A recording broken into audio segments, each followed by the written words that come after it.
मुर्शिदाबाद जिले में मुख्यमंत्री के दौरे से कुछ घंटे पहले तृणमूल पार्टी के गुट के बीच गोलीबारी की घटना ने इलाके में तनाव बढ़ा दिया है।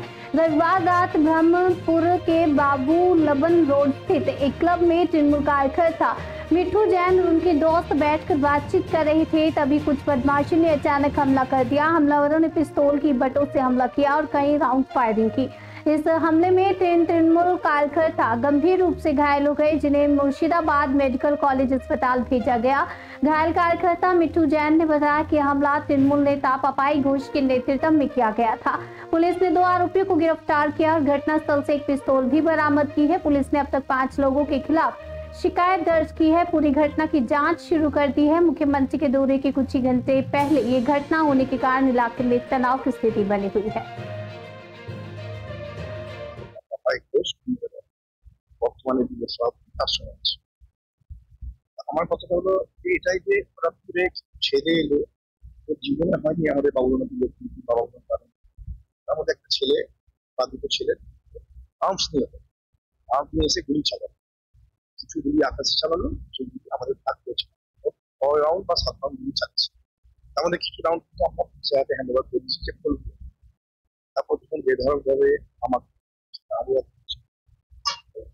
চেয়ারের বাড়ি, কামাটের বাড়ি, একটা ফুল ফ্যান ছিল ট্রেনের বাড়ি, যে কারণেই হোক ওরা বিভিন্ন হ্যাঁ আমি সব পেয়েছি। সুমন রায়চৌধুরী বলে একটা ছেলে ছিল মধুপুরের বাড়ি, প্রত্যেকে তৃণমূল করে। আমি যে দল করি সে তৃণমূলই করে। আমার এটাই অবাক লাগছে, একদম আমি তৃণমূল করি ওদের অনেক আগে থেকে করি। আমার এটাই অবাক লাগছে যে মুখ্যমন্ত্রী কাল আসবে, এই যে আর্মস, এত কিসের আর্মস, কে দিচ্ছে আর্মস ওদেরকে? এত বাচ্চা বাচ্চা ছেলে, এরা বয়স বেশি না এদের। এদেরকে আমরা দেখেছি এদেরকে। দেখুন আমি কারণ তো আমি এটাই তো আমার কাছে অবাক, যে কারণেই হোক, ধরুন আমি খারাপ, আমি ভালো না, আমি দলটা হয়তো করছি না ভালোভাবে, বা আমি দল করতে চাইছি না, যে কারণেই হোক, তো ফায়ার করবে নাকি? তা বলে 6 রাউন্ড গুলি করেছে। হ্যাঁ, ফায়ার করার তো অনুমতি তো দেয়নি। গায়ে লেগেছে বলতে যেমন তেমন করে বেঁচেছি, আমরা তো পড়ে গেছিলাম। দেখুন আমার তো মাথায় এখন 8টা মতন সেলাই, ওর মাথাও 4খানা সেলাই। আমরা মেডিকেল কলেজে গিয়েছিলাম, আমাদেরকে অ্যাডমিট করতে বলছিল। কি অ্যাডমিট হবো?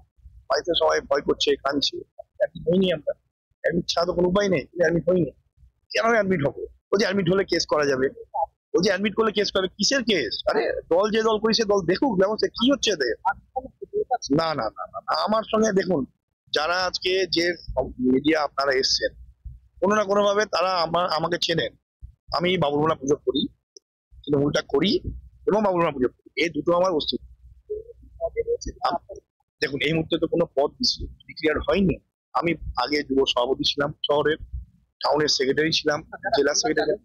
একদম একদম যে চালিয়েছে সে হলো যুব সভাপতি পাপাই, তার ইন্ধনে এরা চালিয়েছে প্রত্যেকে। একদম বিশু যে ছেলেটা থাকে ওর সঙ্গে থাকে, মেঘনাথ যে ছেলেটা থাকে ওর সঙ্গে থাকে, সুমন রায়চৌধুরী যে ছেলেটা থাকে ওর সঙ্গে থাকে। তাহলে আমি ধরে তো নিব যে কার সঙ্গে কে আছে, হঠাৎ করে উড়ে এসে এলো না। প্রোগ্রামে আনার জন্য কোনো প্রয়াস করছিল, সেই সময় একটা সময় মিঠু জয়ীর তৃণমূল কংগ্রেসের যুব সভাপতি ছিল, বর্তমানে তিনি একজন বিজেপির সমাজবিরোধী নামেই তাকে চেনে। সে তার কিছু লেভেল বাইরে নিয়ে আমাদের তৃণমূল কংগ্রেসের কর্মীদের উপরে চড়াও হয়। সেই সময় এলাকার সাধারণ মানুষ তাদের প্রতি প্রতিবাদ জানায় এবং তাদের এলাকায় একটা বাবুলগোড়া নামে একটা ক্লাব ছিল, সেই ক্লাবটিতে বিভিন্ন অসামাজিক কাজকর্ম এবং মদ্যপানের সঙ্গে বিভিন্ন সমাজ বিরোধীদের আনাগোনা হতো। সেই মোতাবেক এলাকার মানুষজন এবং তৃণমূল কংগ্রেসের কর্মী সহ সাধারণ মানুষ সকলে গিয়ে সেই ক্লাবের উপরে চড়া হয়। সেই ঘটনা শুনে আমি এলাম। সেই ঘটনায় যারা প্রত্যক্ষ দোষী ছিল তারা আইনত ভাবে শাস্তি পায়, কারণ যে কোনোই ঘটনা দুঃখজনক, যে কোনো হতাহতের ঘটনা এবং এই হামলার ঘটনা দুঃখজনক, তার প্রতি আমরা ধিক্কার জানাই এবং আমরা ওগুলো বাজে, ওগুলো পুলিশ প্রশাসন তদন্ত করে বলতে পারবে। এখন ঘটনা কোনো খবর আমাদের কাছে নেই। পৌরপিতা অলরেডি আপনাদের কাছে প্রেস বাইট করেছে এবং এই ঘটনা সম্পর্কে আমরা কেউই জানি না। মিঠু জৈন একটা সমাজ বিরোধী এবং সে এখন বিজেপির একটা সমাজ বিরোধীদের পুরো র্যাডার নিয়ে সে এলাকায় একটা সন্ত্রাস করার চেষ্টা করছে, মানুষ তার মোকাবেলা করছে।